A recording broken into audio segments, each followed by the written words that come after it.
వెన్నుపోటు వెన్నుపోటు అంటూ జగన్ రెడ్డి చేస్తున్న ప్రచారం కాస్త ఆయన 5 ఏళ్లలో ప్రజలకు పొడిచిన వెన్నుపోటును బాగానే గుర్తు చేస్తున్నాడు. ఇక బాకా ఊదే blue media 5 rupees Paytm batch కూలి మీడియా ఉండనే ఉందిగా. 2 ఏళ్ల కూటమి ప్రభుత్వ పాలనను చూసి మందులకు సైతం తిరగని పిచ్చితో బెంగళూరు తాడేపల్లి ప్యాలెస్ల్లో కూర్చుని నిర్వహించే కృత్రిమ మీడియా సమావేశాల్లో జగన్ రెడ్డి కూసే కారుకూతలకు రెచ్చిపోయి సైకో మూకలో ప్రైవేట్ సైన్యం రోడ్డెక్కుతున్నారు. అసలు జగన్ రెడ్డి వెన్నుపోటు రాజకీయాలు ఏపాటివో మీకేం తెలుసు?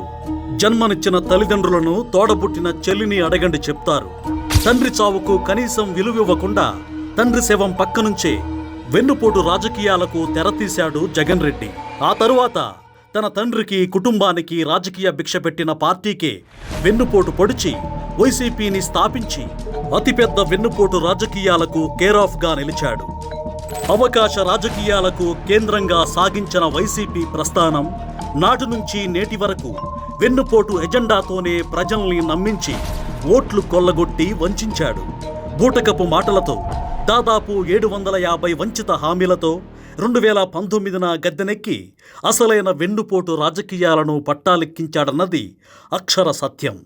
కూటమి ప్రభుత్వం 2 ఏళ్లు సుపరిపాలన అందిస్తూ సంక్షేమం, అభివృద్ధి, యువతకు ఉపాధి లక్ష్యంగా ముందుకు సాగుతుంటే చూసి తట్టుకోలేక ప్యాలెస్ సైకో ఆదేశాల మేరకు పిచ్చి పట్టినట్లు రోడ్డెక్కి ఎందుకు నిరసన వ్యక్తం చేస్తున్నామో క్లారిటీ లేని రప్పా టీం ఒకవైపు అయితే, జగన్ వెన్నుపోటుని రుచి చూసిన వైసీపీ సీనియర్లు అసలు ఎందుకు చేయాలి అని ఇంటి నుంచి కాలు బయటపెట్టని వైనం మరొక వైపు. అంతిమంగా అట్టర్ ఫ్లాప్ షోతో జగన్ ఆడిన వెన్నుపోటు డ్రామా తనకే రివర్స్ అయింది. ఇకపోతే మాచర్ల మారీచుడైన పిన్నెల్లి చంబల్ బందిపోటు దొంగలకు మద్యం కూలీ ఇచ్చి మరీ రోడ్డుపైకి తీసుకొచ్చి హడావుడి చేశాడు. 5 ఏళ్ల పాటు నియోజకవర్గంలో నువ్వు నీ పిల్ల సైకో తమ్ముడు చేసిన దమనకాండను ప్రజలు ఎలా మరుస్తారు? రామకృష్ణారెడ్డి పౌరుషాల పురిటిగడ్డపై చెడబుట్టిన పిన్నెల్లి సోదరులకు 2 దశాబ్దాలుగా తెలిసిన విద్యల్లా నమ్మించి వంచి వెన్నుపోటు పొడవడమే.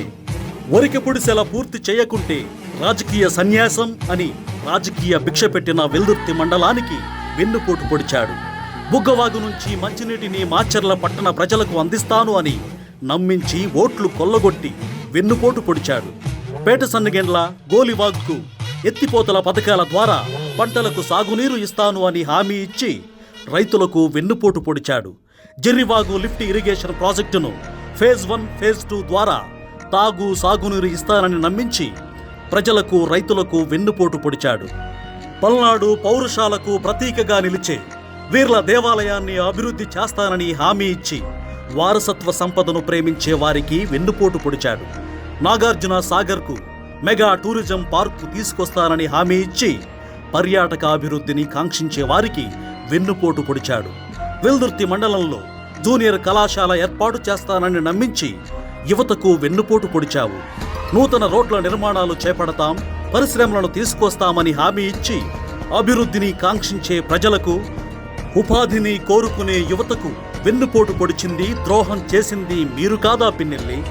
ఇంకా సిగ్గు లేకుండా సైకో సైన్యాధ్యక్షుడు పిలుపు మేరకు మూకలను వెంటేసుకుని రోడ్డెక్కినంత మాత్రాన నువ్వు చేసిన మోసాలు, దందాలు, దౌర్జన్యాలు, రౌడీ రాజకీయాలు, దమనకాండ, పెట్టిన అక్రమ కేసులను ప్రజలు ఎలా మరుస్తారని అనుకున్నారు పిన్నెల్లి?